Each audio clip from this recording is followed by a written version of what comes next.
Saudi जवाजात की तरफ से छुट्टी को लेकर इम्पोर्टेंट जानकारी दी गई है। जो लोग छुट्टी पर जाते हैं उन लोगों के हवाले से एक इम्पोर्टेंट जानकारी दी गई है और साथ में उम्रा वीज़े के कानून में बदलाव किया गया है। तो 2 इम्पोर्टेंट खबरें आ रही हैं, तो सोचा आप दोस्तों को इसकी जानकारी दे दी जाए। तो सऊदी जवाजात की तरफ से यहाँ पर अपडेट जारी करके बताया ये गया है कि जो वर्कर सऊदी अरबिया से छुट्टी पर जाते हैं और अगर उनकी छुट्टी समाप्त होने वाली है या समाप्त हो चुकी है और वो छुट्टी को और ज़्यादा बढ़वाना चाहते हैं, तो वो सऊदी अरबिया से बाहर रहते हुए ही छुट्टी को बढ़वा सकते हैं।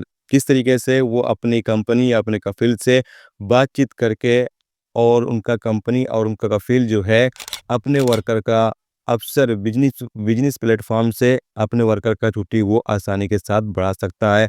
60 रोज़, 90 रोज़, 120 रोज़, जितने दिन भी आप छुट्टी बढ़वाना चाहते हैं उतने रोज़ की छुट्टी आप एक्स्ट्रा बढ़वा सकते हैं सऊदी अरब से बाहर रहते हुए ही। पहले ये कानून नहीं था, कोरोना के बाद ये कानून को जो है लागू कर दिया गया है कि आप सऊदी अरब से बाहर रहते हुए यानी सऊदी अरब से मिसाल के तौर पर आपने 2 महीने छुट्टी लगवाई और 2 महीने आप छुट्टी पर गए और कोई आपको प्रॉब्लम आ गई जिसकी वजह से आप 2 महीने में वापस नहीं आ सकते हैं, 1 महीने आपको और चाहिए, तो उस सूरत में अपनी कंपनी या कफ़ील से आप बातचीत करके 1 महीने की छुट्टी और ज़्यादा आप बढ़वा सकते हैं। यहाँ पर कंपनी जो आपकी है या कफ़ील जो आपका है वो अपने अफ़सर बिज़नेस प्लेटफ़ॉर्म से आपकी छुट्टी जो है वो आसानी के साथ 1 से 2 महीने के लिए और ज़्यादा बढ़ा सकता है एग्ज़िट एंट्री वीज़े को। इसके बाद आप 1-2 महीने और छुट्टी पर रह सकते हैं, उसके बाद दोबारा आप सऊदी अरबिया आ सकते हैं। तो यहाँ पर इस बारे में जानकारी जवाजात की तरफ से दी गई है कि कोई भी वर्कर सऊदी अरब छुट्टी पर जाता है, तो सऊदी अरब से बाहर रहते हुए ही वो छुट्टी को बढ़वाना चाहे तो बढ़वा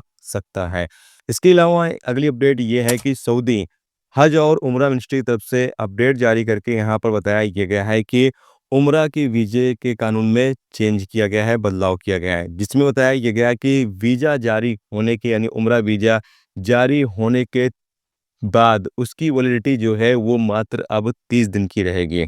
30 दिन के अंदर-अंदर बंदे को सऊदी अरबिया उम्रा वीज़े पर आ जाना है। अगर 30 दिन के अंदर-अंदर बंदा सऊदी अरबिया उम्रा वीज़े पर नहीं आता है तो वीज़ा जो है वो ऑटोमेटिक ही कैंसिल कर दिया जाएगा या यूँ कह लें कि ऑटोमेटिक ही कैंसिल हो जाएगा। तो वीज़ा जारी होने के तारीख से 30 दिन के अंदर-अंदर बंदे को सऊदी अरबिया आना होगा। जबकि यहाँ पर ये भी बताया गया है कि सऊदी अरबिया आने के बाद बंदा 90 रोज़ तक उम्रे वीज़े पर सऊदी अरबिया के अंदर रह सकता है। 90 रोज़ तक आप रह सकते हैं। बाकी वीज़ा जारी होने के बाद सऊदी अरबिया आने के लिए जो वैलिडिटी है वो 30 दिन कर दी गई है। 30 दिन के अंदर-अंदर आपको सऊदी अरबिया आना होगा।